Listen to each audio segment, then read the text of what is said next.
স্বাগত আজকের বাংলাদেশে। আপনাদের সঙ্গে আছে আমি খালেদ মুহিউদ্দিন। ৭১ এই রাতে নিরীহ বাঙালির উপর ঝাঁপিয়ে পড়ে পাকিস্তানি হানাদার বাহিনী। তাই কাল রাত হয়ে প্রতি বছর ২৫শে মার্চ আসে আমাদের দুয়ারে, আর তারপরেই ২৬শে মার্চের প্রথম প্রহরে পরাধীনতার শৃঙ্খল ভাঙার ঘোষণা আসে, রুখে দাঁড়ায় পুরো বাংলাদেশ। এর পথ ধরে আসে আমাদের স্বাধীনতা, মুক্তি সংগ্রামের সূচনাকাল নিয়ে আজকের আলোচনা ওই আসে স্বাধীনতা। কথা বলতে স্টুডিওতে আছেন নাট্য ব্যক্তিত্ব মামুনুর রশিদ, আছেন সঙ্গীত শিল্পী, সুরকার ও গীতিকার মুক্তিযোদ্ধা আপেল মাহমুদ, মুক্তিযুদ্ধ গবেষক, লেখক ও সাংবাদিক ডক্টর আহসান চৌধুরী। স্বাগত আপনাদের। জনাব মামুনুর রশিদ, আমরা প্রথমে প্রশ্ন করার আগে এই রাতের স্মৃতিচারণ আপনার কাছে একটু শুনতে চাই। ২৫শে মার্চ ১৯৭১, ৪৩ বছর আগের কথা, যদিও মনে আছে কতটা আপনার মনে? আমার সবটাই মনে আছে, কারণ ও রাতের কথা ভোলা যায় না।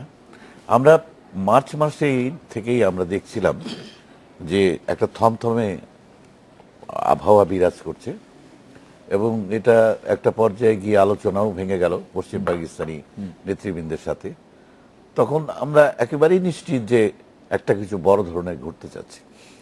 ২৫শে মার্চের রাতে প্রথম দিকেই সন্ধ্যার আগেই আমরা বুঝতে পারলাম যে আজকে রাতে কিছু একটা ঘটবে, এবং সেই জন্য জনগণ কিন্তু হাতে তুলে নিল। কিরকম? যে সব জায়গায় ব্যারিকেড দেওয়া হলো, বিশেষ করে ক্যান্টনমেন্টের যে পথগুলো, সেটা হচ্ছে যে ফার্মগেটে ব্যারিকেড, গ্রিন রোডে ব্যারিকেড, ওইদিকে ইউনিভার্সিটির সামনে ব্যারিকেড, সব জায়গায় ব্যারিকেড। এবং রাত বাড়ছে, আমাদের উৎকণ্ঠাও বাড়ছে। রাত একটু বাড়ার পরেই, মধ্যরাতের আগেই আমরা দেখলাম, প্রথমে আমার মনে আছে, দেখলাম কতগুলো হাওয়াই বাতির মতো। আপনি কোথায় ছিলেন তখন? আমি ছিলাম গ্রিন রোডে। গ্রিন রোডে। তখন আমি একটা চিত্রনাট্য লিখছিলাম, জি, ওই সামাদ সাহেবের একটা চলচ্চিত্রের। তো ওই দিন রাত্রে আটকা পড়ে গিয়েছিলাম, লেখালেখি হচ্ছে না, গ্রিন রোডে, এবং গ্রিন রোডের একদম পাশে, আচ্ছা, রাস্তার পাশে। এবং মজার ব্যাপার হচ্ছে, সামাদ সাহেবের স্ত্রী ছিলেন রোজি সামাদ। উনি তখনকার দিনে খুব পপুলার নায়িকা ছিলেন, আপনাদের হয়তো মনে আছে। তো প্রথমে দেখলাম ট্রেসিং গান, হাউই বাতি আকাশে। এটা যে ট্রেসিং গান, এটা পরে শিখেছি আমরা। এরপরে দেখলাম যে কামানের শব্দ, এবং ওখান থেকে ওই ফার্মগেট, গ্রিন রোডে যেখানে বাসাটা ছিল, সেখান থেকে ফার্মগেটের ওই দিক থেকে যে ট্যাঙ্ক আসছে, সাজো বাহিনী আসছে, কর কর করে ভাঙছে এগুলো, ব্যারিকেডগুলো, এই শব্দগুলো আমরা শুনতে পাচ্ছিলাম। এবং একটা অসাধারণ ঘটনা, মানে এর আগে যে কারফিউগুলো হয়েছে, সেখানে কারফিউর আগে কিন্তু বলতো যে কারফিউ হো যায়, বাহার হাউসে গোলি মার দুঙ্গা, এই কথা। ওই দিন সেটা বলেনি। এবং এই যে অতর্কিতে আক্রমণটা ঘটলো, এবং ঘটার পরে রাস্তাঘাটে বন্ধ, এবং অনেক জায়গায় ইলেকট্রিসিটি চলে গেল, এবং প্রথমেই যেটা গেল সেটা টেলিফোন কানেকশনসগুলো অচল করে দেওয়া হলো। এবং এইখানে একটা কথা আমার বলা দরকার, সেটা হচ্ছে মার্চ মাসের প্রথম দিকে আমি ইউনিভার্সিটি থেকে গুলিস্তানে যাচ্ছিলাম। তখন একজন ইপিআর এর সদস্য আমাদেরকে ডাকলো, তার চোখ মুখ শুকনো, ডেকে বলল যে শেখ সাহেবকে একটা খবর দেন, আমাকে আজকে ডিজার্ন করেছে, এবং আমাদেরকে ডিজার্ন করা শুরু করেছে। তো ওনাকে একটা খবর দেন যাতে এটা একটা ব্যবস্থা নেন। তো এটা আমরা আমাদের বন্ধু বান্ধবদের মাধ্যমে শেখ সাহেবকে জানিয়েও দেওয়া হয়েছিল।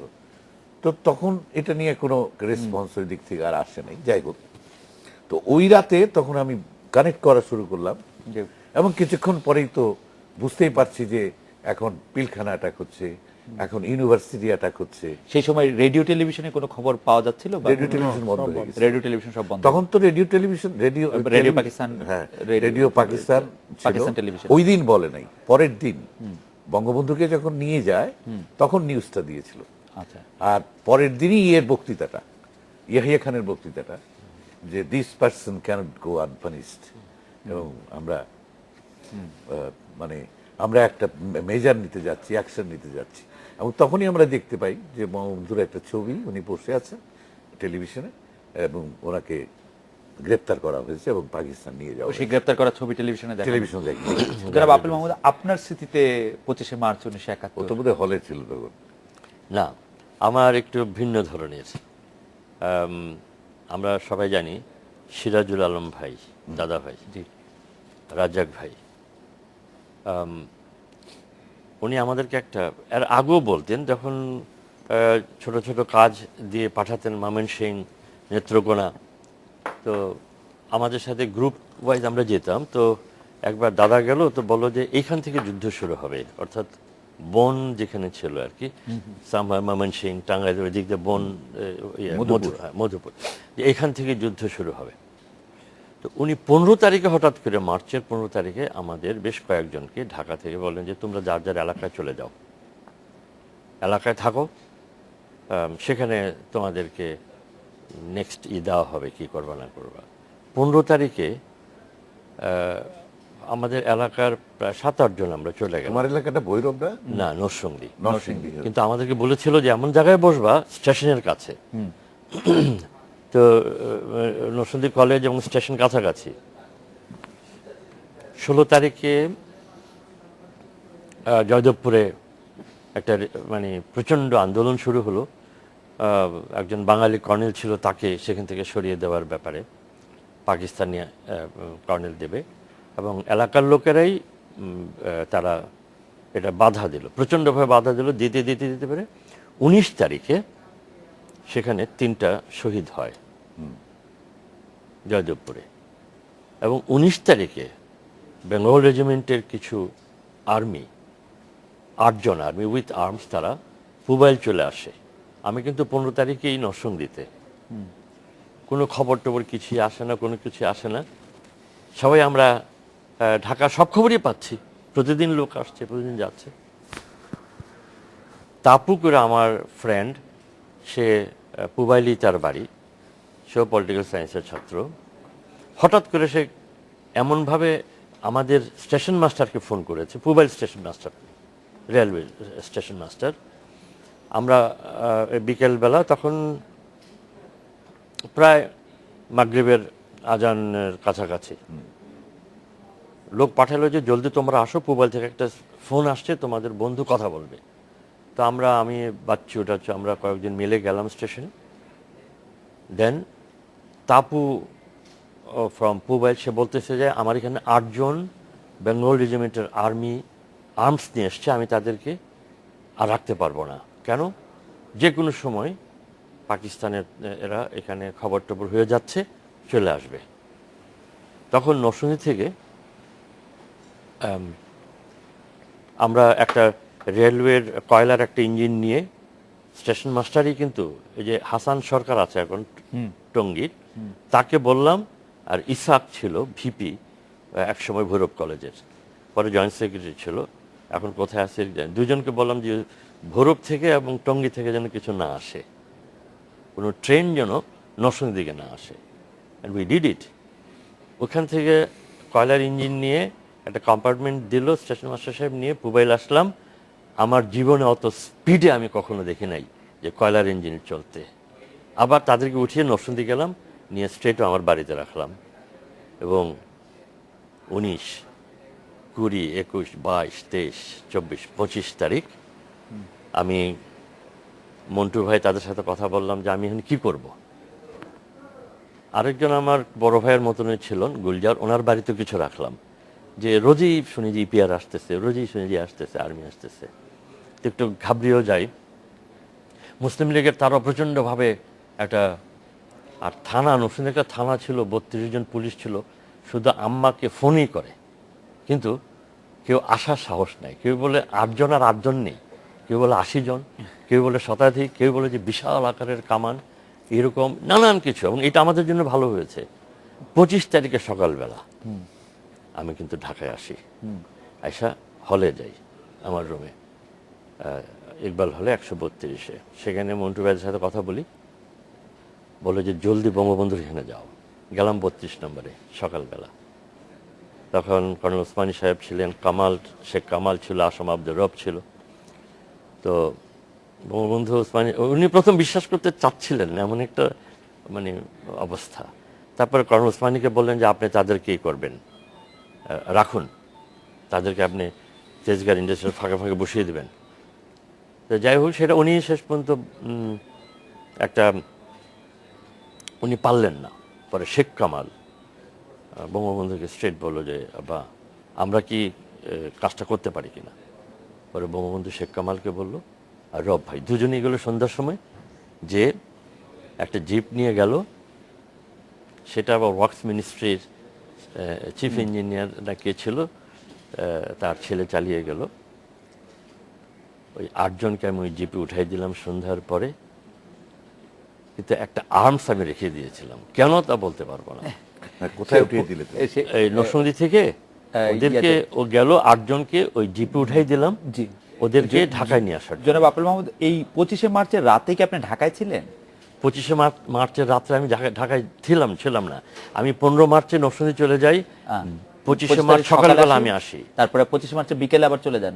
আমি সকালবেলায় চলে যাই, সকালবেলাতে আপনি চলে যান, বঙ্গবন্ধুর সাথে দেখা করে ওই জিনিসটা বলে তারপরে হ্যাঁ আবার চলে যান। আমরা একটু 25শে মার্চের কথা আসি। ডক্টর আফসান চৌধুরী, আপনার স্মৃতিতে 25শে মার্চ 1971 কিরকম আমাদের যদি একটু বলেন। আমার তো 18 বছর বয়স, আমরা কি হচ্ছে কি হবে না এরকম অবস্থায় রয়েছে মানুষ।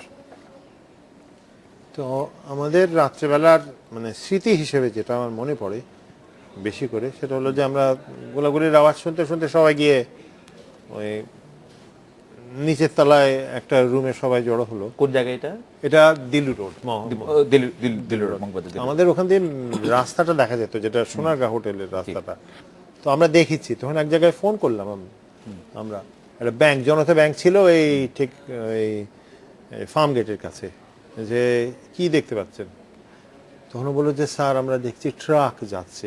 তো উনি বলে শতখানেক বোধহয় সে ট্রাক গুনেছিল, এবং আমরাও দেখতে পাচ্ছি ওই বিন্দু বিন্দু আলোগুলো, ঠিক এখন যেটা এয়ারপোর্ট রোড ওখান দিয়ে যাচ্ছে। আপনার কি সময়টা মনে আছে? রাত তখন? হ্যাঁ, তখন 12টার ঠিক আগে 12টার ঠিক আগে, এটাই টাইম ছিল, অ্যাটাকের টাইম, ক্র্যাকডাউনের ঠিক আগে। ক্র্যাকডাউনের ঠিক আগে। তারপরে যেটা মামুন ভাই বলছিল, এই জীবনে প্রথম তো দেখলাম ট্রেসার। তো এটা ট্রেসার ভয়াবহ একটা করে, এবং এই যে গুলির আওয়াজটা, এটা কিন্তু ট্রেসার মারার তো কোনো কারণ নেই, তার মানে তারা লোককে ভয় পাওয়ার চেষ্টা করছিল। ওই আলোটা দিয়ে দেখা যায় আর কি, লোকেট হয় লোকের। হ্যাঁ, হ্যাঁ, কিন্তু মারছে তো ইটস রেড, লাল রংটা মনে আছে। যেটা তার দেখেছি আমি, সেটা হচ্ছে ওখানে একটা, এখন যেটা সোনারগাঁ হোটেল, ওখানে পালপাড়া নামে একটা হিন্দুদের বস্তি ছিল, ওই পালপাড়ায় এসে ওরা আগুন দিল, এবং আগুন দিয়ে মানুষগুলো একদিকে পানির দিকে যাচ্ছে, একদিকে রাস্তায় যাওয়ার চেষ্টা করছে। পাকিস্তান আমি কিন্তু ওদেরকে রাস্তায় ঢুকতে দিচ্ছে না, এই পানির দিকে চলে আসছে, এবং এরপরে এরা চলে আসলো।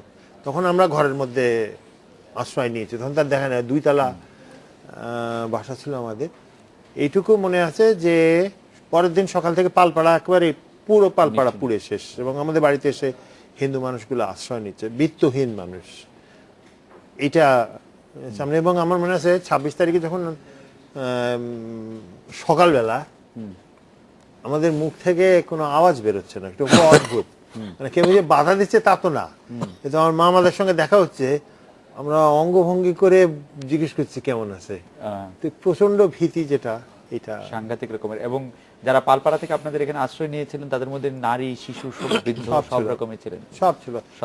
এবং পালপাড়া তো তখন আর নাই, পালপাড়াটা তো পালপাড়ায় ওই দিল্লি রোডের পালপাড়া মানুষরা আশ্রয় নিয়েছিল। আমাদের বাসায় যেমন 8-9 জন আশ্রয় নিয়েছিল, অনেকেই কিন্তু পুরো 71টা কাটিয়েছে। তো 71-এর এই বিষয়টা গুরুত্বপূর্ণ। তবে আমি গবেষণা করতে গিয়ে যদি একটু বলে নিই, যে আওয়ামী লীগের নেতৃত্ব কিন্তু জানতো এই আক্রমণ হচ্ছে, এবং আপনি যদি খন্দকার সাহেবকে জিজ্ঞেস করেন, এয়ার ভাইস মার্শাল খন্দকার, তারা কিন্তু নিয়মিতভাবে খবর পাঠাচ্ছে যে একটা কিছু করেন, একটা কিছু করেন, কিছু করা হয়নি। আমি প্রয়াত প্রধান রাষ্ট্রপতিকে জিজ্ঞেস করেছিলাম, জিল্লুর রহমান সাহেবকে, আপনারা তো জানতেন, আপনারা কিছু বললেন না কেন? তিনি যে উত্তরটা দিয়েছিলেন সেটা হচ্ছে যে এরকম কিছু হবে আমরা ভাবিনি, মানে এতটা ভয়াবহ হবে আমরা ভাবিনি। এই হচ্ছে বিরতি নিচ্ছি। বিরতির পর ফিরে এসে ডক্টর আফসান চৌধুরী এই বিষয়ে গবেষণা করেছেন, তার ইয়ে আছে, কিন্তু মামুন রশিদ ভাই এবং আফেল মাহমুদ ভাই আপনাদের কাছ থেকে জানতে চাইবো যে এর পরের দিনের পত্র পত্রিকায় ঘটনাটি কিভাবে আসলো, কিভাবে দেখলো, আপনাদের স্মৃতিতে কতটা আছে, এবং এর পরিপ্রেক্ষিতে কি আপনারা করলেন। আমরা একটা বিরতি নিয়ে ফিরি, আমরা একটা বিরতি নিচ্ছি, বিরতির পর ফিরে আসছি।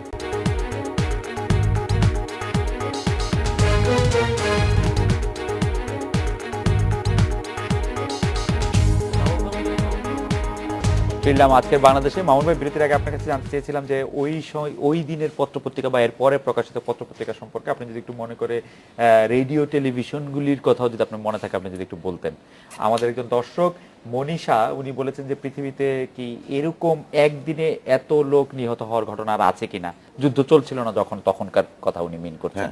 বুঝলেন? আমার মনে হয় নেই, তবে ওই দ্বিতীয় মহাযুদ্ধের সময় গ্যাস চেম্বারে অনেক মানুষকে হত্যা করেছে, এটা আমরা জানি। না, সেটা তো যুদ্ধ বিভিন্ন চলছিল ফ্রন্টে, তখন, কিন্তু মানে- যুদ্ধ চলছিল। জি। আরেকটা যেটা পত্রপত্রিকার কথা বললেন, সেটা তো অসম্ভব ছিল যে পরের দিন 26শে মার্চের পরে, 25শে মার্চের পরে কোনো পত্রপত্রিকা 26শে মার্চে বেরোয়নি, 27শে মার্চেও বের হয়নি। 28শে মার্চে বের হলেও সেখানে একটা ছবির কথা আমার মনে পড়ে, যে শহীদ মিনারকে ভেঙে ওখানে ওখানে সাইনবোর্ড দিয়ে দেওয়া হয়েছিল, যেটা মসজিদ। কোন পত্রিকায় ছিল এটা? এটা সম্ভবত কোনো একটা পত্রিকায় ছিল, পত্রিকার নামটা আমি মনে করতে পারছি না, সম্ভবত আজাদ। আচ্ছা, আজাদ বা শহীদ মিনার, শহীদ মিনারকে তো ঘুরিয়ে দিল। আচ্ছা। ঘুরিয়ে দেওয়ার পরে শহীদ মিনারের ওই ঘুরিয়ে দেওয়ার যে একটা পিলারের এরকম একটা 1 ফিট একটা পিলার ছিল, ওখানে একটা সাইনবোর্ড হাতে লেখা, এবং খুবই মানে লিখতে পারে না এরকম একটা সাইনবোর্ড, আর কি, অশিক্ষিত হাতের লেখা, বাংলায় লেখা, যেখানে মসজিদ হবে। আচ্ছা, রেডিও টেলিভিশনের কথা, রেডিও টেলিভিশনের কথা, টেলিভিশনের সঙ্গে আমি ওই সময় একটু জড়িত ছিলাম, এবং টেলিভিশন এবং রেডিও মার্চ মাসে কিন্তু একটা পিপলস ভয়েস হয়ে গিয়েছিল, মানুষের কণ্ঠস্বর। এবং সেই সময় আমার মনে পড়ে যেসব নাটক করেছি, লিখেছি, সেটা এখনো সম্ভব নয় ওই সময়। এবং ওই সময় আপেলের মনে থাকার কথা যে মুস্তামনোয়ার টেলিভিশন একটা জনতার সংগ্রাম চলবেই, একটা ক্যামেরা দিয়ে এমন করেছিল, এমন ক্যামেরা ট্রিক করেছিল ওই সময়ে, যে হাজার হাজার লোক গাইছে আর কি, যে জনতার সংগ্রাম চলবেই। এবং 25শে মার্চের রাতে কোনো পতাকা দেখানো হয়নি মানে পাকিস্তান টেলিভিশনে, এবং অটোমেটিক্যালি বন্ধ হয়ে গেছে ওই দিন। তারপরের দিন টেলিভিশনকে অপারেশনে আনতে 28শে মার্চে, হ্যাঁ, টেলিভিশন অপারেশনে এসেছিল, রেডিও এসেছিল, কিন্তু আমরা তখন আর রেডিও টেলিভিশনে বারবার ঘোরাতাম, মেইনলি তখন কিন্তু আমাদের ফোকাস হচ্ছে বিবিসি। আচ্ছা, আর 27শে মার্চের কোনো একটা সময়ে যখন আমরা ঢাকা ত্যাগ করছি, ইয়ের থেকে ওই জিঞ্জিরা দিয়ে যখন ঢাকা আমরা ত্যাগ করছি, জিঞ্জিরার কোথাও গিয়ে 28শে মার্চ সকালবেলায় জিয়াউর রহমানের কণ্ঠস্বর শুনতে পেয়েছিলাম, এবং 3টা বক্তৃতা, একটা উনি নিজে প্রমালগেট করলেন যে নিজে প্রেসিডেন্ট, আরেকটা বললেন I major Zia on behalf of Bangabandhu Sheikh Mujibur Rahman প্রক্লেইম independence of Bangladesh, এটাও শুনেছি আমরা। এবং খুব ফিবল, শোনাই যায় না, খুব কষ্ট করে কানের কাছে নিয়ে সারাদিন চলে ওটা শোনানো হয়, সারাদিনই ওইটা শোনানো হলো। জনাব আব্দুল মাহমুদ, আপনার স্মৃতিতে সেই সময়কার গণমাধ্যমের কথা কোনো মনে পড়ে? 26 March, 27 March, 28 March, radio, television, news paper, দেশি বিদেশি? অনেক দূর। না, আমরা তখন কিন্তু মামুন যেটা বললেন বিবিসি থেকে আমরা মাধ্যম ধরলাম। আর 25শে মার্চের পরে আগরতলাকে আমরা খুব কাছে পেতাম। যেমন এই যে জিয়া রহমান সাহেবের ভাষণটা কিন্তু অনেকেই বলে যে ঢাকা থেকে কিভাবে শোনা গেল। আমরা 27 তারিখে শুনলাম, ওরা 50 কিলোওয়েট মিডিয়াম ওয়েভ দিয়ে সেই 1 কিলোওয়েটটাকে করেছে, বুস্ট আপ করেছে, এবং সেটা খুব স্পষ্টভাবে নতুন আমরা শুনেছি। আর 26 তারিখে 25 তারিখে 26 তারিখেই আমরা বিবিসি থেকে যতটুকু না মানুষ যাচ্ছে, নরসিংদী ক্রস করছে, হাজার হাজার মানুষ সেখানে, তো মানে সবাই মিলেই সবার জন্য কাজ করা হচ্ছিল, এবং তাদের কাছ থেকে যতটুকু না আমরা খবর পাচ্ছি, তার চেয়ে বেশি খবর পাচ্ছি বিবিসির মাধ্যমে এবং আকাশবাণী আগরতলা। তো এই আমাদের তখন, তবে এইটা কি আমাদের এখানে রিলে করতো, ঢাকা রেডিওটা রিলে করতো পাকিস্তান রেডিওকে, সেটা আমরা শুনেছি। এরপরে একটা বলা হলো যে কেউ যদি রেডিও পাকিস্তান শোনো, তাহলে ভয় আর কেউ রেডিও পাকিস্তান ধরলোই না, ঢাকায় ধরলো না। তো ধীরে ধীরে সেটা একটা অভ্যেসই হয়ে গেল যে আকাশবাণী এবং আগরতলা। ডক্টর আফসার চৌধুরী, আপনি যখন পরবর্তীতে গবেষণা করেছেন, এই 3-4 দিনের গণমাধ্যমে আপনি কি পেয়েছেন, বা ওই সময়ের কথাও কি আপনার কিছুটা মনে আছে? না, বাংলাদেশের গণমাধ্যম বা পূর্ব পাকিস্তান বা ঢাকার গণমাধ্যম যদি বলেন, সেটা তো ছিল না, মানে সেটা পুরোপুরি নিয়ন্ত্রণ পাকিস্তানের। নিয়ন্ত্রিত গণমাধ্যমগুলিতে, মানে রেডিও টেলিভিশনগুলিতে আসলে কি বলা হতো বা কি? আমার মনে আছে 26-এর সকালে জি। যখন রেডিওতে প্রথম এলো, তখন যে ভদ্রলোক এসেছেন তিনি ওই ধর্মীয় অনুষ্ঠান করতেন, আব্দুর রহমান বেকুদ। আমি জানি না তিনি এখন তিনি কবে মারা গেছেন, কিন্তু তিনি প্রথম অনুষ্ঠানটা, তার মানে রেডিওর সব মানুষও চলে গিয়েছিল, সবাই পালিয়ে গিয়েছিল, এটাই হচ্ছে বাস্তব কথা। আর টেলিভিশন পাকিস্তান টেলিভিশনটা মনে পড়ে না, আমরা দেখেছিলাম, আমরা খুলিনি, টেলিভিশন দেখার সুযোগই হয়নি আমাদের। আমাদের যে সেই দিনটা বড় খারাপ দিন। পরবর্তীতে আপনি যখন গবেষণা করেছেন তখন কি আপনি ওই 26-27 মার্চের রেকর্ডেড কোনো না, অনুষ্ঠান বা যেটা ওটা রেকর্ডেড মানে অনুষ্ঠান আমি কই- পাইনি, পাইনি। কিন্তু যেটা আছে যে আমাদের মুক্তিযুদ্ধের দলিলপত্র যেটা আছে তাতে কিন্তু ওই একেবারে প্রথম দিক থেকে যত খবর বের হয়েছে বিবিসি সহ প্রত্যেকটা কিন্তু একটা খণ্ডে আছে, আন্তর্জাতিক গণমাধ্যম নামে। বিবিসি কিরকম করে কভার করেছিল 25 মার্চের ঘটনা? বিবিসি আমার মনে আছে যে আমি তখন 26 তারিখে সাথে সাথে ঘুমাচ্ছি, আমার মা এসে আমাকে উঠালো, এটা, এবং আমার মনে হয় যে এটা বাংলার অভিজ্ঞতা কিরকম, আমার মা এসে কাঁদছে, কিন্তু তার কথাটা হচ্ছে যে ওঠো ওঠো, বাংলাদেশের মানুষ লড়াই করছে। চিন্তা করুন যে সেইটা কি অসম্ভব একটা অনুভূতি থেকে আমার মা, যে মোটামুটি ঘরের মানুষ, কিন্তু এই যে বাংলাদেশের মানুষ লড়াই করছে, এটাই খুব সাংঘাতিক ছিল। এবং আমার বাবা কি বলে স্বাধীনতার পরে সোনালী ব্যাংকের এমডি ছিল, তো তিনি তাজউদ্দিন সাহেবের সঙ্গে একবার কথা হয়েছিল এই বিষয়ে। তাজউদ্দিন সাহেব তাকে বলছেন, আমার বাবা যেটা বলেছেন যে তাকে তাজউদ্দিন সাহেব বলেছিলেন, তিনিও কিন্তু ঘোষণাটা শুনেছিলেন, তখন তিনি চলে যাচ্ছেন, তখন তিনি বলছিলেন যে তার প্রথম যেটা মনে হয়েছিল যে তাহলে বাংলাদেশের মানুষ লড়ছে, এই বিষয়টা যে এত গুরুত্বপূর্ণ ছিল, বাংলাদেশের মানুষ লড়ছে। দ্বিতীয়টা কিন্তু উনি একটু চিন্তিত হয়েছিলেন যে কোন জিয়াউর রহমান যে স্বাধীনতা ঘোষণা করে দিয়েছে, তাহলে তো এরকম করে অনেকগুলো স্বাধীনতা ঘোষণা হতে পারে। পরবর্তীতে দেখা গেছে যে এটা বিষয় ছিল না। তো কিন্তু তাহলে দেখা যাচ্ছে যে গণমাধ্যম এমনকি ওই 26-27 মার্চের দিকেও অত্যন্ত গুরুত্বপূর্ণ এই চট্টগ্রামের এই জিনিসটা জানিয়ে দিয়েছে যে বাঙালি লড়বে, এবং এইটাই মূলত সারা বাংলাদেশে কিন্তু এই খবরটা ছড়িয়েছে। মামুন ভাই, আপনারা লড়াই করলেন, লড়াই যে করতে পারবেন, লড়াই যে একটা হবে, এইটা আপনারা কখন বুঝতে পারলেন? বা লড়াই এটা আমাকে যদি জিজ্ঞেস করেন আমি বলবো 25শে মার্চে রাতে যখন ওই অ্যাট্রোসিটি গুলো হচ্ছে, তার প্রথম প্রহরে আমি অন্তত সিদ্ধান্ত নিয়ে নিয়েছি যে এটা প্রতিশোধ নেব আমি, এটা প্রতিশোধ নেব। সেটা কিরকম করে এটা এটা একটা নার্ভাল ব্যাপার, একেবারে স্নায়বিক ব্যাপার, এটা আমি এক্সপ্লেইন করতে পারবো না, আমি আনএক্সপ্লেনেবল। আমার মনে হলো যে আমি আজকে রাত যদি বেঁচে যাই, আমি একটা রিভেঞ্জ নেব, এইটা এবং এই রিভেঞ্জের স্পিরিটটা। এবং একটা জিনিস হয়েছে কি, ঢাকায় অ্যাট্রোসিটি হয়েছে, সারা দেশে কিন্তু তখনও ঝাঁপিয়ে পড়েনি, সারা দেশে কিন্তু পরবর্তীকালে একটা একটা সিটি মানে ফল করা শুরু করলো। তখন কিন্তু ঢাকার এই সংবাদ শোনার পরে ওই সমস্ত জায়গায়, যেমন আমি টাঙ্গাইলের কথা বলতে পারি, আরো অনেক জেলা শহর বা গ্রামে গঞ্জে, যে নরসিংদীতে, সেখানে কিন্তু মানুষ প্রতিরোধ করতে শুরু করেছে, ট্রেন লাইন উপরে ফেলছে, রাস্তা বন্ধ করে দিয়েছে। 26 তারিখে নরসিংদীতে কিন্তু সন্ধ্যার দিক দিয়ে ব্রাহ্মণবাড়িয়া থেকে একটা ক্যাপ্টেনের নেতৃত্বে মুক্তিযোদ্ধারা আর্মি এবং অন্যান্যরা। আপেল ভাই, লড়াই করার সিদ্ধান্তটা কি করে নিলেন, বা লড়াই যে হবে, একটা লড়াই করবেন, সেটা কিরকম করে আসলো? আমি কিন্তু বলেছি এর আগে আপনাকে যে সিরাজুল আলম খান ভাই, রাজাক ভাই আমাদেরকে, আর ইকবাল হলের মাঠে কিন্তু প্রতি রাতেই একটা গেরিলা ট্রেনিং চলতো।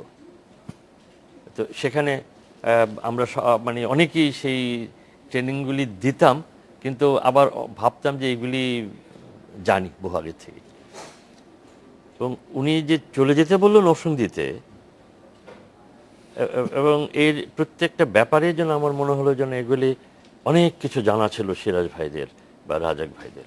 কারণ 15 তারিখে 16 তারিখে টঙ্গীর ইতে আন্দোলনে, সেইটাই যে বিরাট আকার, ওইটাই কিন্তু প্রথম আন্দোলন শুরু হলো সেখানে, জনগণ প্রতিরোধ। তো আর তখন তো ছাত্র জনতা বঙ্গবন্ধুর, যেমন আমি দুটো কথা দিয়ে বলি, সেটা আমরা মানে লিখতাম, গাইতাম। তোর পাটের টাকায় পিণ্ডিতে তারা রাজধানী বানায়, আর তোর বাড়িতে শুবার ঘরে চালা বেড়াও নাই। কোটি টাকা করছে খরচ পিণ্ডির ওই বেহেস্ত খানায় রে বাঙালি, হিসাব শিখ।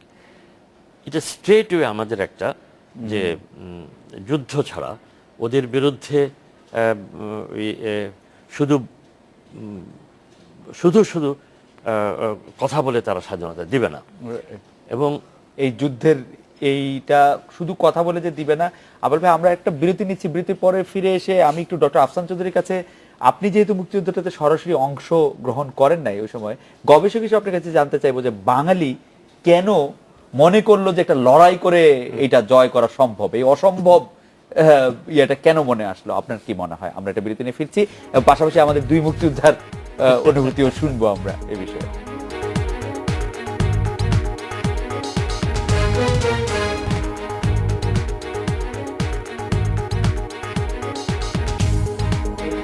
ফিরলাম আজকের বাংলাদেশে। ডক্টর আফসান চৌধুরী, বাঙালি কেন যুদ্ধে গেল সেটা মানে কেন এই অসম্ভব একটি লক্ষ্য সামনে নিয়ে মৃত্যুর ঝুঁকি, জীবনের ঝুঁকি মানুষ নিল? একটা হচ্ছে যে ঐতিহাসিকভাবে বাঙালি জাতীয়তাবাদ যেটা পাকিস্তানি জাতীয়তাবাদের সঙ্গে যুক্ত হওয়াটা ছিল একটা অ্যাক্সিডেন্ট। বাঙালি জাতীয়তাবাদ যদিও মুসলমান একটা কমন বিষয়, কিন্তু এদের জাতীয়তাবাদের ধারাটা ছিল আলাদা। তো সেই কারণে আপনি দেখবেন যে 47-এর পরেই বাংলাদেশে 48 মার্চ মাসে আন্দোলন শুরু হয়ে গেছে, ভাষা দিয়ে যেটা হয়েছে, এবং এই আন্দোলন কোনোদিন থামেনি। তো সেই অর্থে এটা কি অবধারিত ছিল? আমার মনে হয় জাতীয়তাবাদের সংকট যেটা হয়, সমস্যা যেটা হয়, সেটার সমাধান পাকিস্তানের পক্ষে করা সম্ভব ছিল না।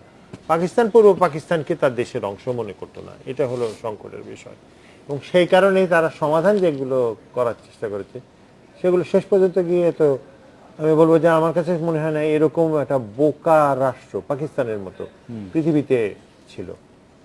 সরাসরিভাবে কেন যুদ্ধে গিয়েছিল এটা আশ্চর্য, কারণ 26শে মার্চ তারা যখন আক্রমণ করছে, তারা কি ভাবছে যে বাংলাদেশিরা আসলে বসে থাকবে? এটা তো অবিশ্বাস্য। তারা কি ভাবছে হিন্দুদেরকে বিশেষভাবে আক্রমণ করে তারা হিন্দুরা ইন্ডিয়ায় চলে যাবে না? আর যদি কয়েক কোটি হিন্দু, কয়েক লাখ হিন্দু যায়, এটা ভারতের জন্য যে চাপটা হবে, আর ভারত 47 থেকে অপেক্ষা করছে পাকিস্তান ভাঙার জন্য, তারা এটা করবে না। তবে পাকিস্তান মিলিটারিদের বই দেখে আমার কাছে মনে হয়েছে যে আসলে পাকিস্তান সেনাবাহিনী ছিল কি বলে, তৃতীয় স্বর আর ষষ্ঠ স্বর সারেগামায় কি হয়, গাধা। এটা ছাড়া আর কোনো আমার কোনো উত্তর পাই না। তবে এটা কিন্তু গাধা না বলে আপনি আরেকটা ইংরেজি শব্দ ব্যবহার করতে পারেন, হাম্বাক। হাম্বাক হোক, চাই মানে এটা কি করে বুঝলো না তারা, এটা আমি বুঝি না। কিন্তু মার্চ মাসে একটা অংশ স্বাধীনতা চাইলো, সবাই কিন্তু যে স্বাধীন করতে হবে দেশ এমন কিছু, এটা আন্দোলন ছিল না। আন্দোলনটা ছিল যে পাকিস্তানের কাছ থেকে অধিকারটা নিতে হবে। পাকিস্তান ভেবেছে আমি কোনোদিনই অধিকার দিয়ে টিকতে পারবো না। কিন্তু 26 তারিখে যখন আক্রমণটা হলো, তারপরে দেশটা তো পাকিস্তানিরাই স্বাধীন করে দিয়েছে। ওই যেটা মাউন্ট ভাই যে কথাটা বলছিলেন, আমার মনে আছে আমরা যখন ইয়াহিয়া খানের বক্তৃতাটা শুনলাম, আমার জীবনের সবচেয়ে মানে খারাপ লাগার নিষ্ঠুরতম বক্তৃতা, এবং এবং শোনার পরে তো আমার মনে হয় ইয়াহিয়া এটা তাকে ধন্যবাদ দেওয়া উচিত, তাকে সালাম দেওয়া উচিত যে মুক্তি বাহিনী গঠনের পিছনে ইয়াহিয়া খানের ভূমিকা সবচেয়ে বেশি। কারণ মানে একটা সাংঘাতিক রকমের ঘৃণা, সাংঘাতিক পরিমাণে প্রতিশোধের বিষয়টা তখন তো সৃষ্টি করলো তো সেই মামুন ভাই। আমি একটা অন্য প্রসঙ্গে আসতে চাই। 43 বছর আগে যদি যেটা শুরু হয়েছিল, যে স্বপ্ন দেখা শুরু হয়েছিল, সেই স্বপ্ন পূরণ কতটা হয়েছে 43 বছর পরে এসে আপনি কখনো মূল্যায়ন করেন বা আপনি কখনো? এটা তো প্রতি মুহূর্তের মূল্যায়নের বিষয়। প্রতি মুহূর্তে আমরা ভাবি যে কতটা এগুলাম, কি হলো। এবং এইখানে একটা বিষয় আমাদের 43 বছরের ইতিহাসে যেটা খুবই একটা দুঃখজনক বিষয় হলো যে দীর্ঘ 15 বছর এটাকে আবার পাকিস্তান বানানোর চেষ্টা করা হলো। আবার সেই পাকিস্তান বানানো, এইটাও কিন্তু পাকিস্তান ফেরত যে সেনাবাহিনীর অফিসাররা ছিল তাদের আরেকটা নির্বুদ্ধিতা, আরেকটা বোকামি। যে দেশের 21শে ফেব্রুয়ারি আছে, যে দেশে পহেলা বৈশাখ আছে, সেই দেশকে পাকিস্তান বানানো যাবে না। এবং তারা কিন্তু চেয়েছিল যে এটাকে আবার একটা পাকিস্তান বানানো যায় কিনা, যার অবশেষ আমরা এখনো দেখতে পাচ্ছি। কিন্তু স্বপ্ন দেখার যে বিষয়গুলো আছে, সেটা তো আমার মনে হয় যে কিছু কিছু স্বপ্নের কাছে তো আমরা পৌঁছেছি। আজকে বাংলাদেশের জনগোষ্ঠীর যে মাইগ্রেশন, এটা পাকিস্তান থাকলে কোনোদিন হতো না। যে বিপুল সংখ্যক প্রায় 1 কোটির মতো অভিবাসন হয়েছে আমাদের দেশে, তাদের টাকা দিয়ে আজকে আমাদের রিজার্ভ ব্যাংকের মানে বাড়ছে। রিজার্ভ ব্যাংকের আমাদের যে বাংলাদেশ ব্যাংকের রিজার্ভ, বাংলাদেশ ব্যাংকের যে রিজার্ভ সেটা বাড়ছে।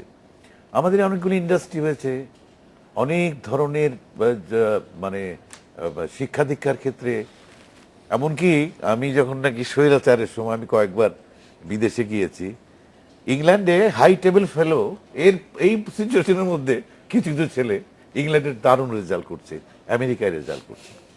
এবং বাংলাদেশের এক্সপোজার, যেমন আপনি তো আমার চেয়ে ভালো জানবেন যে আমাদের যে জাতীয় বাজেট হতো কয় টাকার থেকে শুরু করেছিলাম আমরা তাজউদ্দিন সাহেবের আমলে, সেই বাজেটের অঙ্ক আজকে কোথায় গিয়ে দাঁড়িয়েছে। এবং একটা পর্যায়ে বিশেষ করে মিলিটারি রুলের সময় আমাদের বাজেট ছিল সম্পূর্ণভাবে বিদেশি ঋণ, বিদেশি অনুদানের উপর। সেই জায়গায় আমরা এখন খুব অল্প একটা অংশ, 6% বোধহয় গত বাজেটে 6% বিদেশি অনুদান বা ঋণের উপর নির্ভর করতে হয়েছে। এই যে নির্ভরতা, এবং আজকে যদি বাংলাদেশের গ্রামাঞ্চলে যান আপনি কিন্তু খুব বেশি কুড়ে ঘর খুঁজে পাবেন না, কাজের লোক খুঁজে পাবেন না, ভিখিরি খুঁজে পাবেন না। এইগুলো অর্জনগুলো হয়েছে। আবার আমাদের বিষাদের জায়গাও আছে। আমরা আবার একটু আসবো মামুন ভাই আপনার কাছে। আমি একটু জনাব আফেল মাহমুদ আপনাকে জানতে চাইবো যে স্বাধীনতার 43 বছর পরে আপনার কাছে এই শব্দর বা এই অর্জনের তাৎপর্য কি?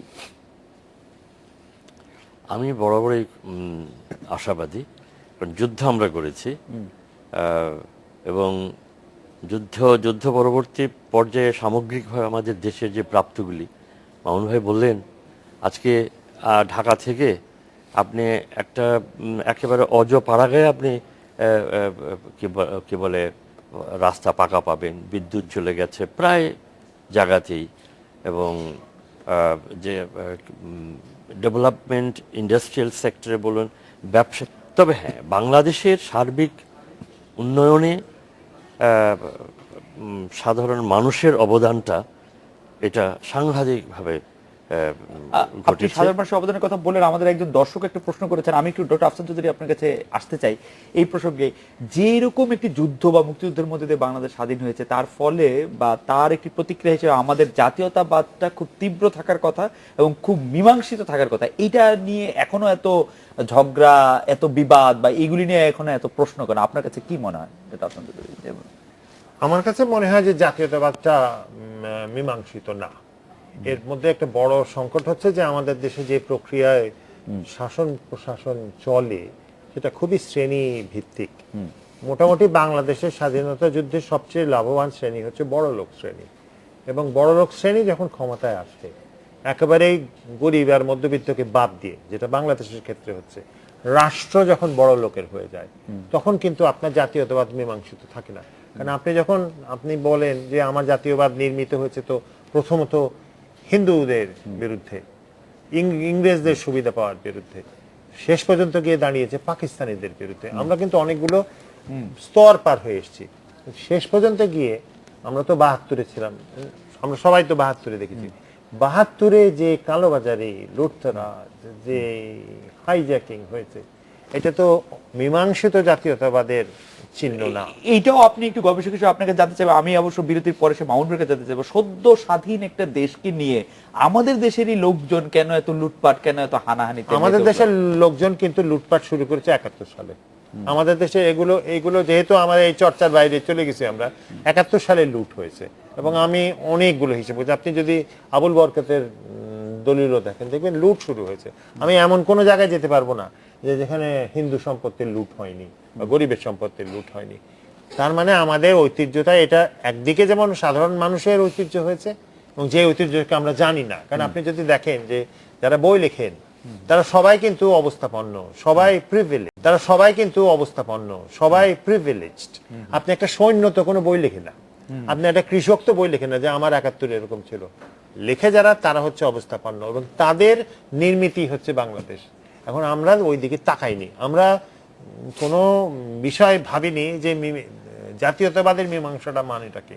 জাতীয়তাবাদের মীমাংসাটা হচ্ছে যে আমার অ্যাসপিরেশন আছে, সে অ্যাসপিরেশন গুলো করবে। এবং আমাদের ভিত্তিটা কি? আমাদের ভিত্তিটা ছিল 6 দফা, যে 6 দফা বাস্তবায়ন করতে হবে। তো 6 দফার ইতিহাস কিন্তু দীর্ঘ। সেই 6 দফার ইতিহাসে আমরা 6 দফা ভিত্তিক রাষ্ট্র পরিচালনা করিনি। এত বড় লোক তৈরি হলো কি করে? মধ্যবিত্তের কষ্টটা হলো কি করে, গরিবকে বাদ দিলাম কি করে আমরা, তো সেই অবস্থায় তো মীমাংসা সম্ভব না। আমার মনে হয় যে আমরা খুবই একটা ইন্টারেস্টিং জায়গায় আসছি, আমরা একটা বিরতি নিয়ে ফিরে আসি যে এই জাতীয়তাবাদের মীমাংসা প্রসঙ্গে মামুন ভাই আপনার নিশ্চয়ই। আপনার মতামত একটু আমরা শুনবো, নিশ্চয়ই। আমরা একটা বিরতি নিয়ে ফিরছি।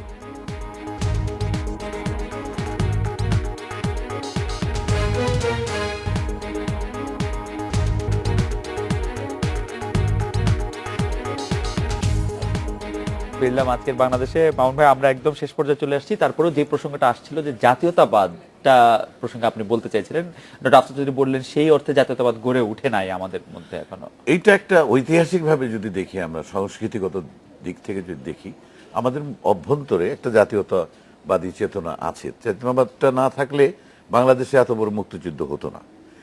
কিন্তু এটা মীমাংসিত না, এটা নিয়ে আলোচনা, তর্ক বিতর্ক এটা খুবই কম হয়েছে। এবং যেটা হয়েছে যে জাতীয়তাবাদের মধ্যে একটা সুবিধাবাদ ঢুকে গেছে, যে প্রথমেই আমরা বললাম যে আমরা কি বাঙালি না বাংলাদেশি, এটা একটা প্রশ্ন। এখন বিদেশে যেমন হয় যে আমেরিকায় বলে যে আমেরিকান সিটিজেন, আমরা বাংলাদেশের সিটিজেন, কিন্তু জাতি হিসেবে কিন্তু আমি বাঙালি। এই দুটো জিনিস ক্লিয়ার থাকা উচিত ছিল, citizen of Bangladesh, American citizen, কিন্তু জাতীয়তা সে গ্রিক হতে পারে, সে আরেকটা দেশের হতে পারে। এইটা একটা, এই দুটি আজকে বাংলাদেশে যে দুটি দল, দুটি বৃহৎ রাজনৈতিক দল, তারাই কিন্তু জাতীয়তাবাদ প্রশ্নে কোনো ধরনের ঐক্যমতে পৌঁছাতে পারেনি। এবং তারা দুটি দল যেরকম পারেনি, বাংলাদেশের সাধারণ মানুষও পারেনি। এবং এই দেশে যে আরো জাতিসত্তা আছে, এই যে চাকমা আছে, মুংরং আছে, মারমা আছে, গারো আছে, তাদেরকেও আমরা কোনো স্বীকৃতি দিইনি, জাতি হিসেবে স্বীকৃতি দেইনি। এবং এই সরকার এসে তাদেরকে নৃগোষ্ঠী বানিয়ে দিয়েছে। মানে অন্যদের প্রতি যে শ্রদ্ধাবোধ, এইটাও গ্রো করে নাই। এইটার আরেকটা বড় কারণ হচ্ছে, যেহেতু জাতীয়তাবাদের প্রশ্নটি মীমাংসিত হয়নি, আমরা একটি মানবিক রাষ্ট্র গড়ে তুলতে পারিনি। রাষ্ট্রটা তো নির্মাণ করতে হয়, যে মানবিক মানুষ রাষ্ট্র। বহু বছর ধরে একটা রাষ্ট্রকে নির্মাণ করে। সেই নির্মাণের ক্ষেত্রে রাষ্ট্রের একটা মানে পক্ষপাতিত্ব সব জায়গায় থেকে যাচ্ছে। আমরা রাষ্ট্রটাকে নিরপেক্ষ করতে পারিনি। প্রজাতন্ত্রের কর্মকর্তা কর্মচারী আমরা করতে পারি নাই। প্রজাতন্ত্র যে কর্মকর্তা থাকে, যারা খুবই প্যাট্রিয়টিক হয় এবং দেশ যারা চালায়, অনেক সময় পলিটিক্যাল ক্রাইসিসে যারা দেশটাকে চালায়, তাদেরকেও কিন্তু তারাও একটা পক্ষপাতের মধ্যে, এবং একটু আগে যেটা আলাপ করছিলাম, প্রিটেনশনের মধ্যে থেকে যাচ্ছে যে সে কোন পক্ষে, কোন সময়ে তাকে কোন পক্ষ নিতে হবে। ক্রাইসিসটা রয়েছে। যারা আপেল মাহমুদ, আপনার দৃষ্টিভঙ্গিতে এটা একই তো, আমরা তো জিনিসটা তো আমরা সবাই বুঝি যে কেন হচ্ছে না, কেন গড়ে উঠে নাই, কেন এটাকে গড়তে দেওয়া হবে কিনা, এবং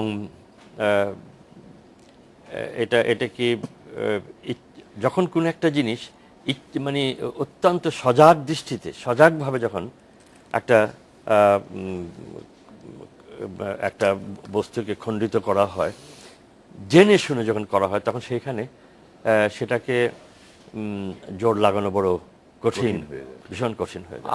ডক্টর আফসার চৌধুরী, আমরা একদম শেষ পর্যায়ে আপনার স্বাধীনতা দিবসে আপনার প্রথম প্রত্যাশা কি? বা না, আমার কোনো প্রধান প্রত্যাশা নেই। প্রত্যাশা কি? আমি ইতিহাসের মানুষ, আমরা প্রত্যাশা নিলে তো মরেই যাব।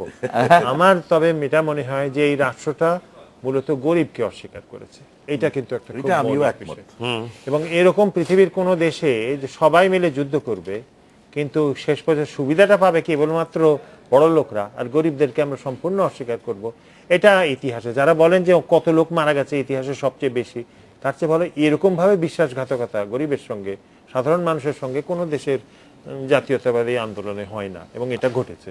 আমরা আশা করব যে এটার থেকে আমরা মুক্তি পাবো খুব শীঘ্রই। আজকের অনুষ্ঠানে আসার জন্য যারা মামুন রশিদ, জানাব আপেল মাহমুদ, ডক্টর আফসার চৌধুরী, আপনাদের অনেক ধন্যবাদ। এই ছিল আজকের বাংলাদেশে। আর কয়েক মিনিট পরেই 26শে মার্চ, স্বাধীনতার প্রথম প্রহর। বিনম্র শ্রদ্ধায় স্মরণ করি আর দেশবাসীকে জানাই স্বাধীনতা দিবসের শুভেচ্ছা। দেখা হবে আগামীকাল এই সময়ে। শুভরাত্রি।